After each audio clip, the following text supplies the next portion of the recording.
Gas नहीं जल रही है। लगता है शायद खत्म हो गई है।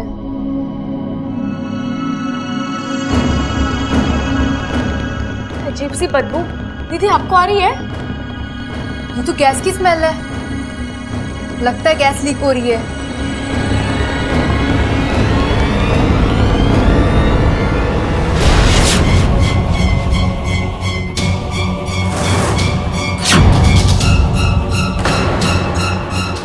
गैस लीक हुई नहीं है, गई है।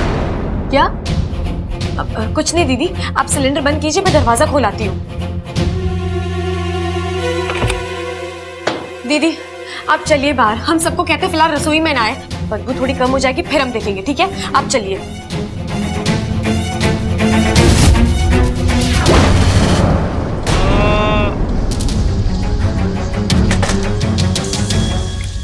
क्या हुआ वाकू, तूने इस तरह दांत क्यों पकड़ा हुआ है?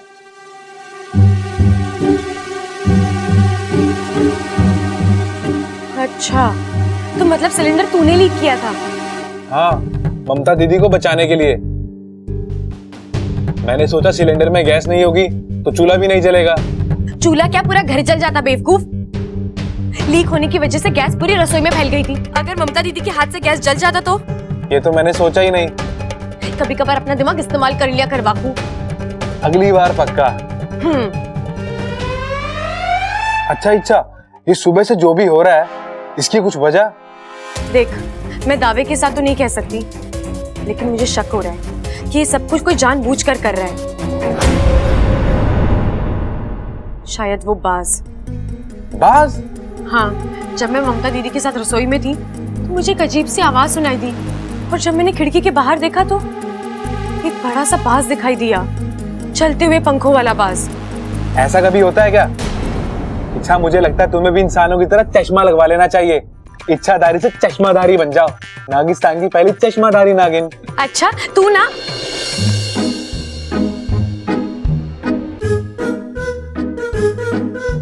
हाँ पिताजी, हम दोनों।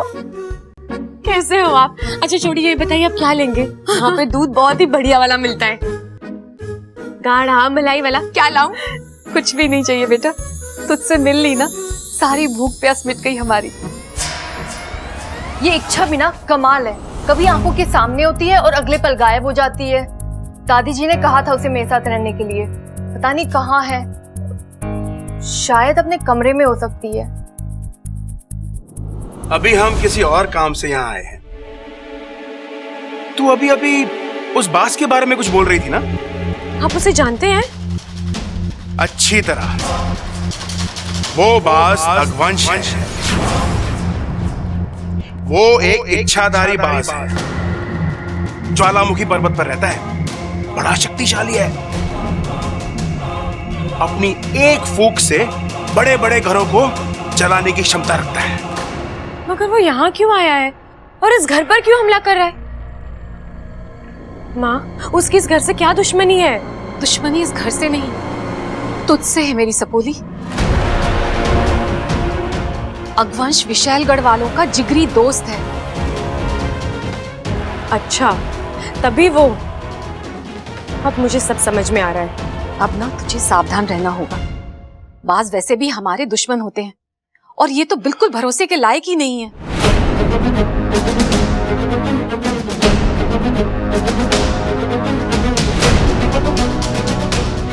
बेटा, इस घर के लोग बहुत ही भोले हैं। उन्हें तो पता ही नहीं उनके पीठ पीछे इतना बड़ा षड्यंत्र रचा जा रहा है। इसीलिए उनकी जान की जिम्मेदारी अब तुझ पर है। हाँ माँ, मैं इनका ख्याल रखूंगी।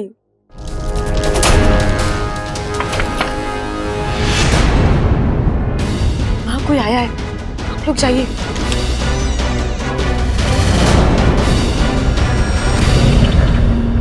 अरे ये तो सो रही है। इच्छा। हाँ दीदी। तू इस वक्त क्यों सो रही है? तेरी तबीयत तो ठीक है ना? हाँ दीदी, मैं ठीक हूँ, वो बस आंख लग गई इसलिए सो गई थी। आप बताइए ना, कुछ काम है? आज घर में खाना नहीं बनेगा, बाहर से आएगा। माँ जी ने कहा है सबसे पूछ लो कौन क्या खाएगा। अब दीदी, आपको जो ठीक लगता है मंगवा लीजिए, मैं खा लूंगी। तू जल्दी से आ जा। हाँ जी।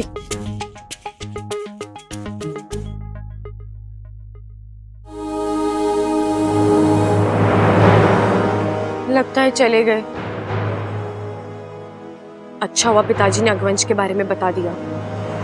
अब उसे इस घर से दूर रखने का तरीका ढूंढना ही होगा। गीले काऊ घी कहाँ है? अच्छा सारा दियों में डाल दिया है। भाई आज बहुत दिनों बाद बाहर का खाना खा रहे हैं। गाना गा रहे हैं? अरे कौन गाना गा रहे हैं? मैंने तो कुछ नहीं सुना। तुझे तो सीधी सादी बातें सुनाई ना देती, गाना क्या खाक सुनाई देगा? अरे भाई पिताजी बाहर के खाने की बात कर रहे हैं।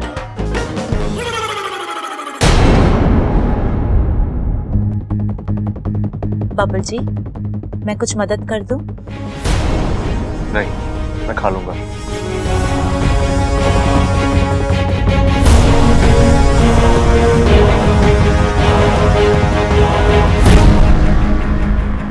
अमृता, यहाँ थोड़ी दाल लग गई है, तुम प्लीज साफ कर दोगी? हाँ, क्यों नहीं।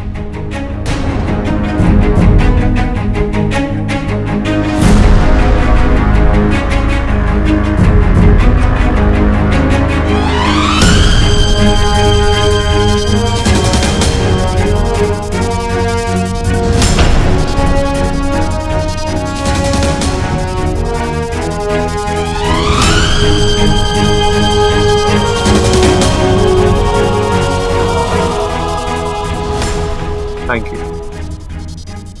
बबल को ऐसा देख के उसका बचपन याद आ रहा है। अरे 55?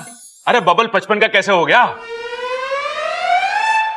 अभी तो उसने 25 भी पूरे ना करे, आपने उसे 55 का बना दिया। अरे भाई, वो दादी है दादी, जिसने हमारे बाप को जन्म दिया, वो बब्बल को 55 का ना बना सकती?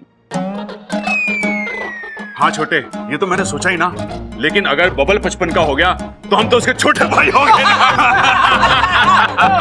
तब दादी से बोल के थोड़ी सी अपनी भी उम्र बढ़वा लेंगे। अरे चुप रहो बावलो, खाना खाओ। गाना गाओ। अरे दादी फिर से। हे भगवान, गाना गाओ गाना। अच्छा, खाना खाओ खाना।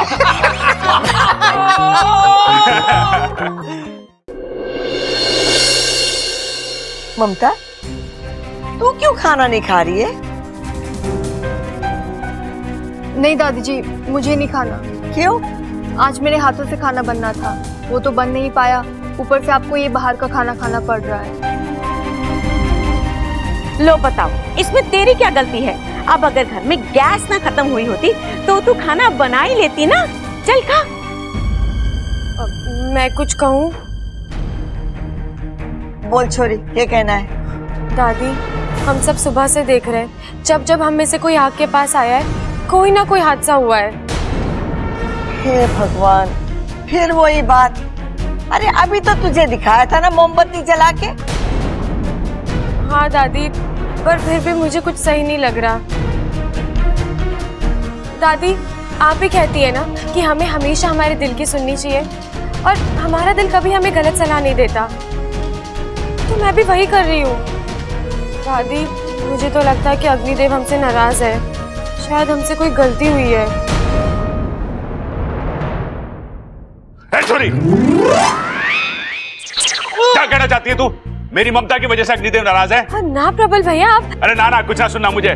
कितनी भक्ति और श्रद्धा के साथ उसने दिया जलाया था, अग्निदेव नाराज कैसे हो सके? प्रबल भैया, आप मुझे गलत समझ रहे हैं। प्रबल भैया, आपकी बात एकदम सही है। अच्छा, मुझे समझ में नहीं आता तुम्हारे दिमाग में ये उल्टी सीधे ख्याल आते कहाँ से हैं?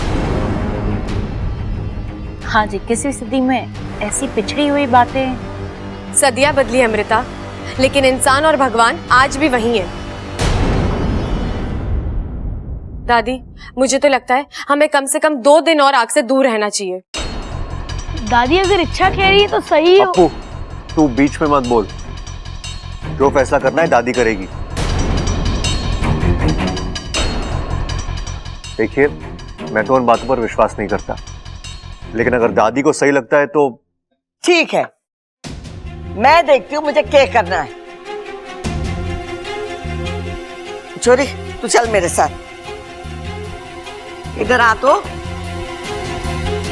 सुनो, मुझे आप सबसे एक जरूरी बात करनी है। क्या?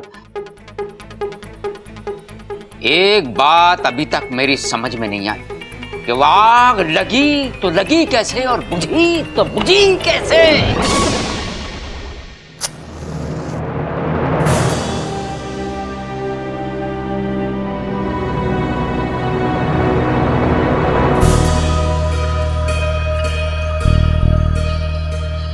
हे अग्नि देवता, आप दयालु हैं, आप करुणा के सागर हैं, आप दिए में हैं, आप चूल्हे में हैं।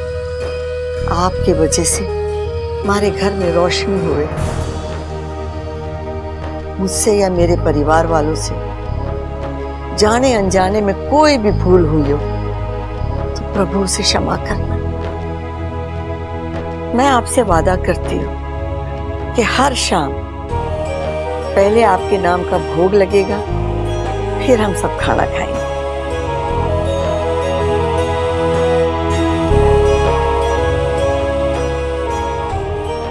देख लिया छोरी, मैंने तेरे सामने अग्नि देवता के आगे हाथ जोड़कर माफी मांगी, तेरी तसल्ली के लिए। अब कुछ बुरा ना होगा, सब अच्छा ही अच्छा होगा। चल तू भी हाथ जोड़ ले। दादी, आपको कैसे समझाऊं, ये कहानी ही कुछ और है। दादी, अब आप जाइए, थोड़ा आराम कर लीजिए। आराम आराम कहाँ छोरी, घना काम पड़ा है। और वैसे भी मैंने दोपहर में कभी नींद ना आवे। हाँ।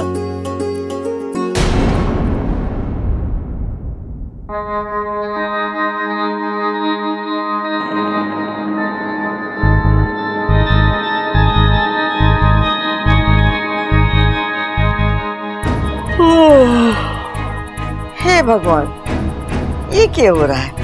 ये अचानक पने इतनी नींद कैसे आ रही है?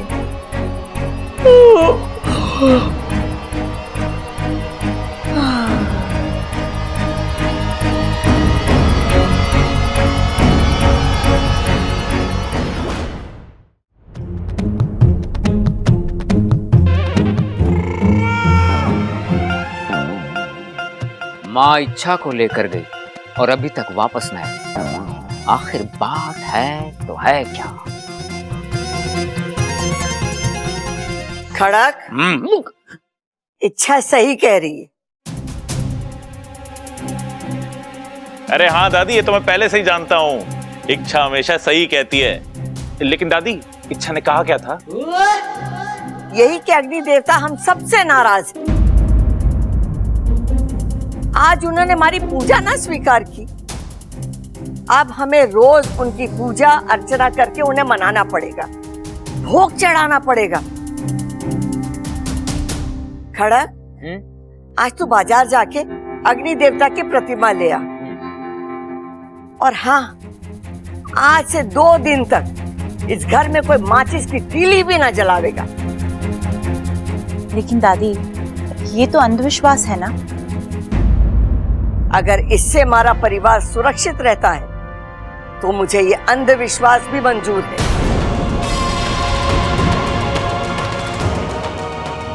दादी, कोई और तरीका भी तो हो सकता है। जो कह दिया तो कह दिया। हाय हाय अम्मा जी, अगर घर में कोई माचिस की तिल्ली भी ना जलाएगा तो फिर खाना कैसे बनेगा? बाजार से आवेगा और हमारे पास कोई दूसरा चारा भी तो ना है। नारा? अरे नारा ना है तो लगवा देते हैं। बताओ किसके खिलाफ नारा लगवाना है? सबल, जा तू ढोल लेके आ जा। बबल, अप्पू, मेरे साथ बोलो, मुर्दाबाद मुर्दाबाद। चुप है। अरे माँ नारे की ना चारे की बात कर रही है। माँ कह रही है हमारे पास कोई दूसरा चारा ना है। मेरी बात ध्यान से सुनो, जैसा माँ कह रही है बिल्कुल वैसा ही होगा। आज से 2 दिन तक इस घर में आग ना जलेगी। मीटिंग समाप्त। तुम क्या देख रहे हो? अपने अपने काम में लगो, जाओ।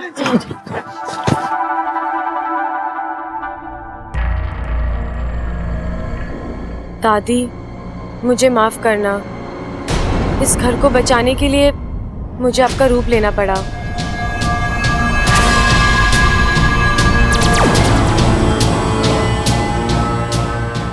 मैं जानती थी इच्छा, ये तेरी ही चाल है। एक बार फिर तूने मुझे मात दे दी।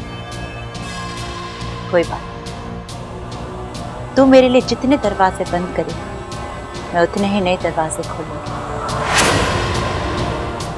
अरे ममता, पता ना क्या हो गया दादी को। क्या हुआ दादी को? घोड़े बेच के सो रही है। इतनी आवाज दी, उठने का नाम ही ना ले रही। थक गई होंगी, शादी में इतनी भागा दौड़ी जो हुई है। कभी ना कभी उम्र जवाब दे ही देती है ना। ख्वाब? हाँ हाँ, ख्वाब ही देख रही होगी दादी, तभी तो मेरी आवाज उसके कानों तक पहुंच ना पाई। वैसे ममता, कौन से ख्वाब देख रही होगी वो? अब उन्हें जो ख्वाब देखने हैं देखने दीजिए ना। आप मेरे ख्वाब के बारे में सोचिए ना। अभी अभी मैं हमारे हनीमून के सपने देख रही थी। हनीमून? अरे वो क्या हुआ है? बुद्धू, इतना भी नहीं समझते? शादी के बाद पति पत्नी बाहर घूमने जाते हैं, एक दूसरे को जानने के लिए, समझने के लिए। उलझने? देख, घूमना फिरना तो ठीक है, मेरी तेरे से उलझने की कोई इच्छा ना है। मैं उलझने की नहीं, समझने की बात कर रही हूँ। बताइए ना, हम कहाँ घूमने जा रहे हैं? अभी चलते हैं। रोहतक के कौन से अखाड़े में चलना है बता। अखाड़े में? नहीं, किसी ठंडी जगह पर चलते हैं, जहाँ पर मैं, आप और ठंड, इनके अलावा कोई और ना हो। समझ गया पगली, मैं जाके बात करके आता हूँ। हम लोग हनीमून पे जरूर जाएंगे। हाँ।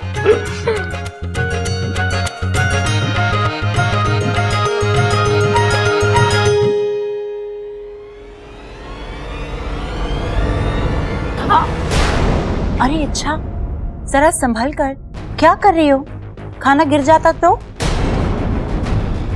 बेचारे मेरे बब्बल जी भूखे रह जाते। तो क्या है ना, अभी भी उनके हाथ का दर्द ठीक नहीं हुआ है। तो मैंने सोचा कि अपने हाथ से जाके खाना खिला दूं।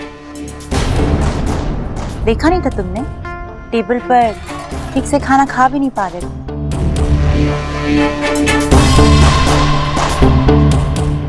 अच्छी सोच है। ऐसे भी जब इंसान बीमार पड़ता है ना, तो उसे ऐसे किसी इंसान की जरूरत होती ही है जो उसका एक माँ की तरह ख्याल रखे। ओहो, अब मैं समझी कि बब्बल जी तुमसे अक्सर इतना नाराज क्यों रहते हैं। अच्छा, तुम्हें तो रिश्तों की समझ है ही नहीं। कौन किसके साथ किस रिश्ते से रह रहा है। अमृता, मुझे इन बातों से फर्क ही नहीं पड़ता। अच्छा, तुमने वो कहानी सुनी है लोमड़ी की? बेचारी अंगूर तक पहुंच नहीं पाई और कहने लगी कि अंगूर खट्टे हैं। शुक्र मनाओ कि उसने कोशिश आधे में छोड़ दी, वरना अंगूर को छूना तो दूर, तुम उसे देख भी नहीं पाती। इतना विश्वास है अपने आप पर? वो क्या है ना, मेरा नाम ही इच्छा है। अगर मैं चाहूँ तो अपनी हर इच्छा चुटकियों में पूरी कर सकती हूँ, लेकिन मेरी कुछ मजबूरियां हैं। जो मजबूरियां हैं या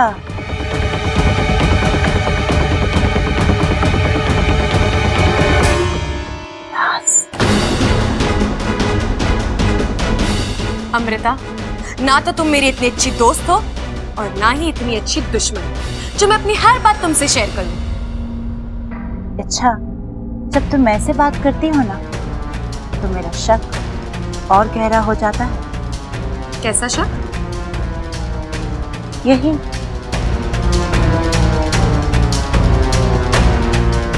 जो तुम दिखती हो वो तुम हो नहीं। अमृता, तुम यहाँ क्यों खड़ी हो? किसी बिल्ली ने रास्ता काट लिया क्या? कुछ ऐसा ही समझ लो। अरे तुम खाना लाई? मुझे बहुत भूख लगी है, अंदर चलो। और वैसे भी वक्त और जज्बात वही इन्वेस्ट करने चाहिए जहाँ फायदे। सही कह रहे हो। बहुत टेस्ट लगने के बाद अकल आई है अमृता। जो बोलूंगा सही बोलूंगा।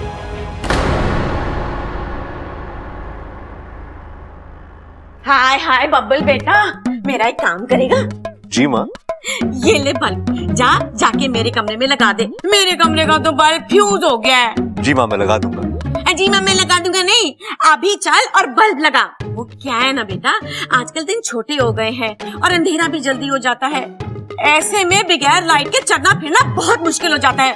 कहीं मैं गिर पड़ गई तो फिर तुम सारे घर में मोमबत्तियां जलाते फिरना। बताओ, चल मेरे साथ।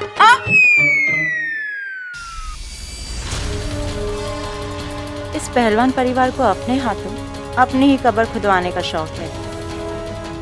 क्या जबरदस्त विकल्प दिया है चंचल आंटी ने। पहले दिए जलेंगे और फिर ये घर चलेगा।